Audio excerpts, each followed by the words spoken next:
सर्व विद्यार्थी आणि पालकांना नमस्कार।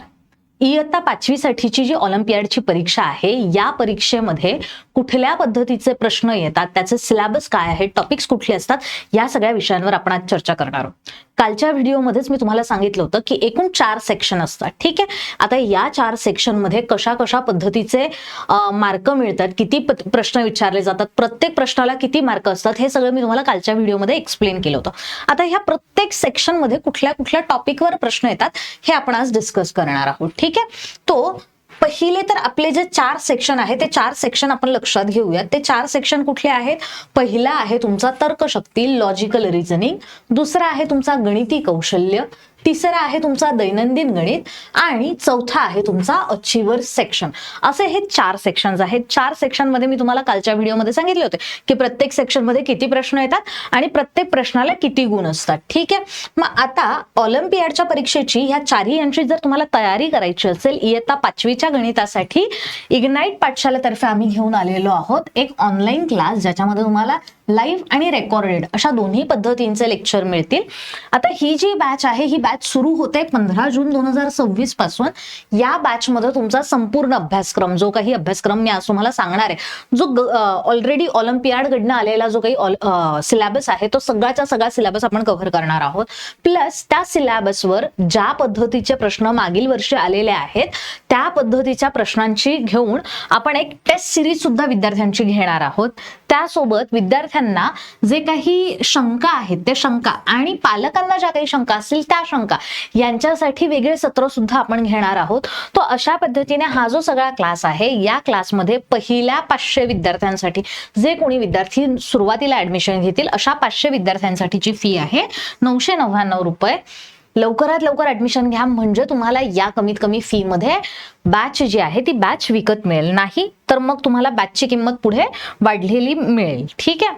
तो आता याच्यामध्ये पहिला जो सेक्शन आहे, तो पहिल्या सेक्शन मध्ये जर आपण बघितलं, लॉजिकल रिझनिंग मध्ये जर आपण बघितलं, तर तुम्हाला विचारलं जात आहे आकृत्यांवरचे प्रश्न, ठीक आहे। व्हिज्युअल पझल्स असतात, ज्याच्यामध्ये तुम्हाला pattern, analogy, classification, geometrical shape, mirror आणि वॉटर इमेजेस अशा पद्धतीचे प्रश्न असतात। म्हणजे काय तर एकंदरीत तुम्हाला वेगळे वेगळे पॅटर्न्स दिलेले असतात, ठीक आहे। आकृतीबंध ज्याला आपण म्हणतो ते आकृतीबंध असतात, संबंध असतात, आकृत्यांमधले संबंध, सारखी आकृती ओळखा, वेगळी आकृती ओळखा, किंवा पुढील आकृती कशा पद्धतीने येईल, 3 आकृत्या दिलेल्या आहेत आणि चौथी आकृती कशी येईल, अशा पद्धतीच्या आकृत्या असतात।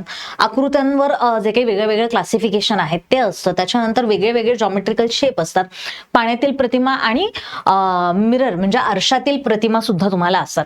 त्याच्यानंतर तुम्हाला अक्षरांवर काही प्रश्न येतात, वर्ड अँड डायरेक्शन लॉजिक ज्याला आपण म्हणतो, अक्षरांवर आणि दिशेवर प्रश्न असतात। तर मग आता याच्यामध्ये कशा पद्धतीचे प्रश्न येतील की एक मुलगा आहे, तो पूर्वेकडे तोंड करून उभा आहे, मग तो पश्चिमेकडे वळाला, मग तो तिथून पुढे इतके किलोमीटर चालत गेला, मग तिथून तो तिकडे वळाला, नॉर्थला वळाला लेट्स से, आणि मग तो पुढे इतके चालत गेला, तर मग त्याच्या ओरिजिनल प्लेस पासून तो किती लांब आहे किंवा कुठल्या दिशेला आहे, अशा पद्धतीचे जे काही प्रश्न आहे ते डायरेक्शन टेस्ट मध्ये विचारले जातात। त्याच्यानंतर अल्फाबेटिकल मध्ये जर आपण बघितले, तर मग वेगळ्या पद्धतीचे अल्फाबेट्स, किंवा रेड हा शब्द सांकेतिक भाषेमध्ये असा लिहिला जातो, मग ब्लू हा शब्द कसा लिहिला जाईल, किंवा अशा पद्धतीचे जे काही प्रश्न असतात, AB.CD.EF, मग आता पुढची काय येईल त्या पद्धतीने, या पद्धतीने प्रश्न हे अल्फाबेट टेस्ट मध्ये असतात। लॉजिकल सिक्वेन्सिंग असतात, त्याच्यानंतर पझल्स असतात आणि कोडिंग डिकोडिंग असतं, ठीक आहे। मग आता कोडिंग डिकोडिंग मी तुम्हाला ऑलरेडी सांगितलं की कशा पद्धतीचं कोडिंग डिकोडिंग येणार आहे, की लेट्स से रेड या शब्दाला PYQ असं लिहिलं जातं, ठीक आहे। ब्लू या शब्दाला XYZ असं लिहिलं जातं, मग ब्लॅक ह्या शब्दाला कसं लिहिलं जाणार, अशा पद्धतीचे जे काही प्रश्न आहेत ना, ते प्रश्न तुमचे कोडिंग डिकोडिंग मध्ये येणार आहेत। त्याच्यानंतर वेळ आणि क्रम, order and time and order, याच्यावर तुम्हाला क्लॉक आणि कॅलेंडर बेसिसवर जे काही क्वेश्चन्स असतात ना, म्हणजे एक गाडी होती, ती गाडी समजा रात्री 10 वाजेला सोमवारी निघालेली आहे, ती पोहोचणार होती मंगळवारी रात्री 11 वाजेला, पण ती 4 तास लेट झाली, मग ती कधी पोहोचली, किती वाजेला पोहोचली, अशा पद्धतीचे जे काही प्रश्न आहेत ते प्रश्न विचारले जातात। किंवा रँकिंग टेस्ट मध्ये काय विचारणार की 6 मुलं आहेत, ते एका रांगेमध्ये उभे आहेत, पण त्यांच्या रांगेचे जे हे आहे, ए पहिला उभा आहे, किंवा सी जो आहे तो सी बी आणि डी च्या मध्ये उभा आहे, अशा पद्धतीचे प्रश्न जे आहेत ते तुम्हाला रँकिंग टेस्ट मध्ये दिले जाणार आहेत, ठीक आहे। त्याच्यानंतर पुढची जी लेव्हल आहे मॅथमॅटिकल रिझनिंग जी आहे, मॅथमॅटिकल रिझनिंग मध्ये जर आपण बघितलं तर तुम्हाला मेजरमेंट्स जे आहेत, ठीक आहे, मग मेजरमेंट कसले कसले, length, weight, capacity, time, temperature, money, conversions, ह्या सगळ्यांचं. आता लेंथचं कन्व्हर्जन कसं करणार, मीटरचं किलोमीटर मध्ये, वेटचं कन्व्हर्जन ग्रॅमचं मिलीग्रॅम मध्ये किंवा ग्रॅमचं किलोग्रॅम मध्ये, अशा पद्धतीचं जे काही कन्व्हर्जन्स आहेत ते सगळे येणार आहे. आता मनीच्या बाबतीत जर आपण विचार केला तर समजा माझ्याकडे 10 रुपये 50 पैसे आहे, तुमच्याकडे 12 रुपये 13 पैसे आहेत, तर दोघांचे मिळून किती पैसे झाले, किती रुपये किती पैसे झाले, अशा पद्धतीचे जे प्रश्न आहेत ते मनी मध्ये विचारले जातील. त्याच्यानंतर नंबर पॉवर मध्ये जर आपण विचार केला तर numbers, numerals, number names, number sense, 7-8 digit पर्यंतचे जे नंबर्स आहेत, म्हणजे एकक, दशक, शतक, हजार, 10,000, लक्ष, दशलक्ष, अशा पद्धतीचे जे प्रश्न आहेत ना ते प्रश्न तुम्हाला विचारले जाणार आहे. ठीक आहे. कॉम्प्युटेशन ऑपरेशन्स, कॉम्प्युटेशन ऑपरेशन म्हणजे काय, आपल्या ज्या बेसिक मूलभूत जे काही ऑपरेशन्स असतात नंबर्सवर.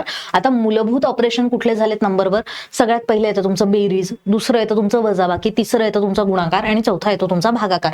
तो हे जे बेसिक ऑपरेशन आहेत ना ते सगळे ऑपरेशन्स, फ्रॅक्शन आणि डेसिमल्स, त्याच्यानंतर डेटा हँडलिंग, ह्या सगळ्या संख्यांवरच्या ज्या काही क्रिया वगैरे आहेत त्या पण आपल्याला याच्यामध्ये सेकंड पार्ट मध्ये बघायला मिळतात. त्याच्यानंतर जॉमेट्री मध्ये जर आपण बघितलं तर अँगल्स, पेरिमीटर, त्याच्यानंतर एरिया आणि सिमेट्री, या ज्या गोष्टी आहेत ना या गोष्टी आपल्याला अभ्यास करायच्या आहेत. आता या सगळ्या गोष्टी जर आपण बघितल्या तर अतिशय छान पद्धतीने बापू सर स्वतः शिकवणार आहेत तुम्हाला.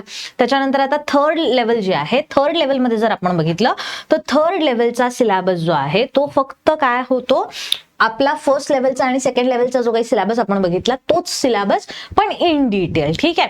आता त्याच्यामध्ये काय होतं, थर्ड लेवलमध्ये जर आपण बघितलं तर एव्हरीडे मॅथमॅटिक्स आहे. ठीक आहे. दैनंदिन जीवनामध्ये जे काही गणित आपण वापरतो ते गणित आहे. ठीक आहे. मग आता आपण जसं लेंथ किंवा मास, कपॅसिटी, व्हॉल्यूम ह्या सगळ्या गोष्टी सेकंड याच्यामध्ये बघितल्या, बरोबर. मग याचा दैनंदिन जीवनामध्ये कशा पद्धतीने वापर होणार आहे, जसं मी दूध घ्यायला गेले आणि मी 2.25 लिटर दूध घेतलं, मग मी किती ml दूध घेतलं, अशा पद्धतीचे प्रश्न जे आहेत जे एव्हरीडे मॅथमॅटिक्स मध्ये येतात. किंवा मी भाजी घ्यायला गेले, तिथे मला 10 रुपयाचे मी टमाटे घेतले, 16.25 रुपयाचा मी कांदा घेतला, त्याच्यानंतर 15.75 रुपयाची मी मिरची घेतली, त्याच्यानंतर काहीतरी 1 रुपयाचं मी भेंडी घेतली, अशा पद्धतीने मी 4-5 वेगळ्या भाज्या घेतल्यात आणि मग माझ्याकडे होते 500 रुपये, तर माझं टोटल किती रुपये वाचलेत. किती मोठा प्रश्न झाला हा. बघा, मी 4 वस्तू घेतल्यात, 4 वस्तूंपैकी एकाची किंमत होती WXYZ. ठीक आहे. आता ह्या 4 वस्तूंच्या किमती झाल्यात, माझ्याकडे पैसे किती होते, 500 रुपये होते. ह्या 4 वस्तूंच्या ज्या किमती आहेत त्या सगळ्या किमती दिल्यानंतर माझ्याकडे किती पैसे वाचले, अशा पद्धतीचा प्रश्न. हा काय झाला, हा एव्हरीडे रोजच्या वापरातला प्रश्न आहे ना हा. तर अशा पद्धतीचे प्रश्न तुम्हाला इथे सेक्शन 3 मध्ये विचारले जातात. दैनंदिन गणित किंवा व्यावहारिक गणित त्याला आपण म्हणूयात, की व्यवहारामध्ये रोजच्या वापरामध्ये आपण ज्या गणिताचा वापर करत असतो तो आपल्याला इथे अवलंबायचा. आणि अचिव्हर सेक्शन जे आहे, अचिव्हर सेक्शन म्हणजे आपलं सगळ्यात लास्ट वालं सेक्शन, ज्याच्यामध्ये तुम्हाला फक्त 5 प्रश्न आहेत. त्या 5 प्रश्नांमध्ये एका प्रश्नाला 3-3 मार्क आहे. या सेक्शन मध्ये कठीण गणित आहेत. तोच सिलेबस चेंज होणार नाही. सिलेबस तेवढाच आहे जो आपण फर्स्ट सेक्शन आणि सेकंड सेक्शन मध्ये बघितला, तोच सिलेबस, पण थोडा अजून कठीण लेव्हलचे जे प्रश्न आहेत ते तुम्हाला इथे विचारले जातील. ठीक आहे. ज्याच्यामध्ये तुम्हाला तुमची स्वतःची संपूर्ण मॅथ्सची जी काही स्किल्स आहेत त्या स्किल्स वापराव्या लागतील. आता ऑलिम्पियाडच्या परीक्षेचा जे काही बॅच आहे ती बॅच आपली 15 जून पासून सुरू होते आहे. ठीक आहे. नवोदयची बॅच आपली ऑलरेडी चालू आहे. ओके. तो 5वीला जर तुम्ही असाल तर नवोदयच्या बॅचमध्ये सुद्धा एकदा लेक्चर्स तुम्ही बघा. कारण काय होईल ना, की जर तुम्ही नवोदयची बॅच विकत घेतली तर तुम्हाला इयत्ता 6वी पासून इयत्ता 12वी पर्यंत संपूर्ण शिक्षण फ्री मध्ये मिळू शकतंय. स्कॉलरशिपची बॅच सुद्धा आपली चालू आहे. लवकरात लवकर ऍडमिशन घ्या. काय होईल की नंतर पुढे सिलेबस पुढे चालला जाईल आणि मग तुम्हाला असं होईल की आता तर सिलेबस एवढा होऊन गेलाय, मग आम्ही आता कसं अभ्यास करणार किंवा मागचा सिलेबस कसा कम्प्लीट करणार. त्याच्यामुळे अजून सिलेबस जास्त झालेला नाहीये. आतापर्यंत आपले फक्त 1-2 आठवडे झालेले आहेत स्कॉलरशिपची बॅच सुरू होऊन. त्यामुळे लवकरात लवकर बॅच विकत घ्या, जेणेकरून तुम्हाला त्याचा फायदा जो आहे तो नक्की होईल. NTS, MTS, सैनिकी स्कूल, NMMS, मंथन आणि होमी बाबा यांच्या बॅचेस आपण पुढे चालू करणारच आहोत. तुम्हाला यापैकी कुठे कुठली बॅच हवी आहे हे मला कमेंटमध्ये सांगा, म्हणजे मग त्या बॅच बद्दलची तयारी आम्ही लवकरात लवकर करायला सुरुवात करू. लवकरात लवकर बॅच विकत घ्या, जेणेकरून तुमचा फायदा जो आहे तो फायदा नक्की होईल. आणि बॅच विकत घेताना तुम्हाला काहीही इश्यू आला, काहीही प्रॉब्लेम आला किंवा इतर कुठल्या गोष्टीच्या बाबतीत तुम्हाला अभ्यासाचा काहीही प्रॉब्लेम असेल तर 8983345857 या नंबरवर कॉल करा, म्हणजे तुमचा जो काही इश्यू असेल तो इश्यू सुद्धा आम्ही सॉल्व्ह करून देऊ. थँक्यू.